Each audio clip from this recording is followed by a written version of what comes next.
On to race number 8 then, which is the second last at Happy Valley with our 9-race program. Class 3 over the 1,200 metres here, headed by Joyful Union. It's a top 4 spot. 3 out of 3 times so far this season. Shining Ace was a course and distance winner 2 starts back. We dead heated in actual fact. A win is a win. Ballistic King rolled forward from barrier 5. He did last time out. He was 4th to California Turbo. Victorian runner-up over the 1,000 metres here behind Gentle Breeze last time. Superb Daddy makes his Hong Kong debut, a 2-time winner out of Australia. The runner gets the blinkers on. He comes down in trip. Down to Star Majestic, who's a 7-time winner here at Happy Valley. But all those wins have been over the 1650. This is 1,200. Shining Ace, Fearless Fire, and Smart Leader are the horses that have been up at Chungfa. I think the pace in this race might be probably on the good side here with Ballistic King. He's a horse that likes to be up on the pace. He's got gate 5 with Chad Schofield. Winning Feeling should get a similar passage to what he got last time out from gate number 4. Shining Ace, I think the query there is Victorian back there. He's potentially a horse from gate number 11 where they could go forward and ride him handy. With maybe looking at that, not too much pace on paper, they might inject a little bit more into it. Joyful Union's been going well in the mornings. He generally is quite a good track worker anyway. He's been a consistent racehorse since he's got here from his 7 starts, and Zach Purton will take them out there on race day, and his work's been good. The horse here that we're going to have a look at is Ballistic King. He's just getting through traffic at the moment, Ballistic King, but he is 2-3-1. He's going nice enough, and he's just sort of head on the chest stuff for him. He's the one in the middle, and he goes nicely as he finishes off his work, and he's in good form. I thought Victorian's race was full of merit last time. He drew 11. He's drawn 11 again.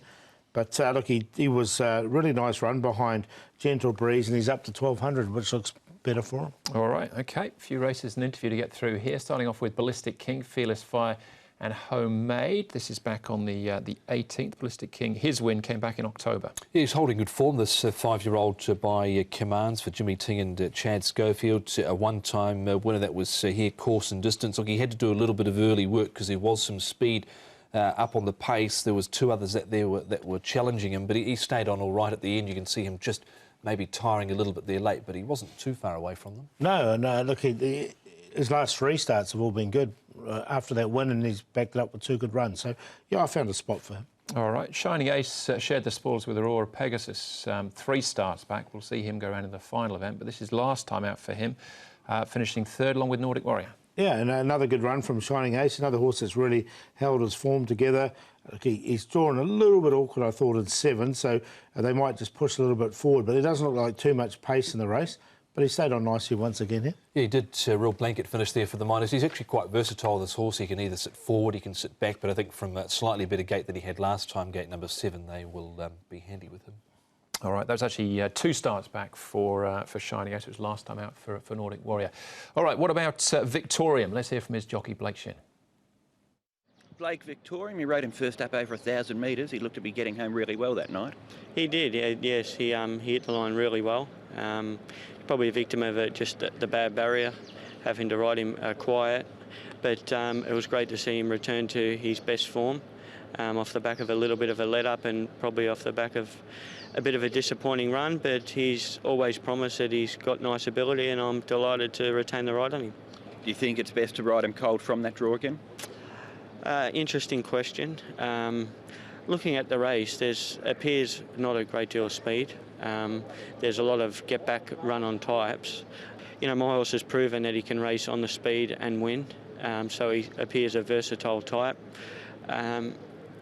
I think it's just a matter of, calling it as you see it from the jump and working out the speed. There's a fair few horses that are sit-sprints type, so you don't want to go too quick and set it up for something, but we've got a tricky draw to overcome, and we've just got to do the best that we can from that draw. And you're familiar with a couple of his rivals in the race, Joyful Union, Shining Ace, both horses that you've ridden recently. How does he measure up with them on your sort of feel of those horses?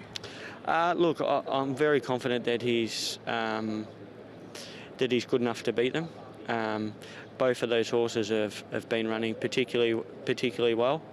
Shining Ace, I feel he's had every chance at his past 3 starts, and he might be just reaching his mark at the ratings. Joyful Union's a lovely horse. Certainly can win it at this level and at that rating, but he's a sit-sprint type. He probably needs pace in his races to suit him. So, look, they're going to be the testing material, both of those horses in the race, but I'm confident my horse can do it. It's a very competitive race, but Victoria Man, the others, Joyful Union and Shining Ace, are certainly some of the main players. Speaking of Joyful Union, here he is back at the trial. So just the one win for him so far, but 3 starts this season, top 4 place each time. Yeah, good runs recently. This is the trial with all the big guns here. Mr. Stunning, Full of Beauty, DB Pin, Hot King Prawn, they're all there. You can see him just behind them in the maroon cap. He's not been far away recently. Zach stays with him. He just got gate number 9. He was a beaten favourite last time out behind Dancing Fighter. Dancing Fighter basically the perfect run. But I think he can go close here. Even though he's got the big weight, I think he's a genuine winning chance. Yeah, big weight barrier 9, but he's a consistent horse, so I didn't want to leave him out. All right, Shining Ace is our favourite, Paul. Where are you putting your faith? I'm going to go with Blake. He seemed reasonably confident with that interview, didn't he? And I thought Victorian has definitely shown the ability at Sharks, and he's come to Happy Valley and shown he likes Happy Valley as well with that run behind Gentle Breeze. And 1200 looks ideal for him. So he's on top. Ballistic King is never far away, and from barrier 5 should get a nice run. Another nice ride for Chad Schofield. Joyful Union and Shining Ace we talked about. 6-4-1-2. With the one on top, Joyful Union, he's at an each-way price at the moment at 9.6 and 2.9. Zach Purton and Benno Jung over the 2 Shining Ace. 6 Victorian, good confidence there from Blake Shin, we heard just a moment ago, and Ballistic King there as well. So 1, 2, 6 and 4. I was thinking I was going wide in this race with the runner. He's 10-1 at this stage. I'd want at least double that, probably triple. But there we go. Blinkers on, down in trip. The runner for me was 40-1 last time. He beat 1 horse home. Anyway, that's race number 8. One more race to go. Race number 9 plus all the best bets. That comes up next.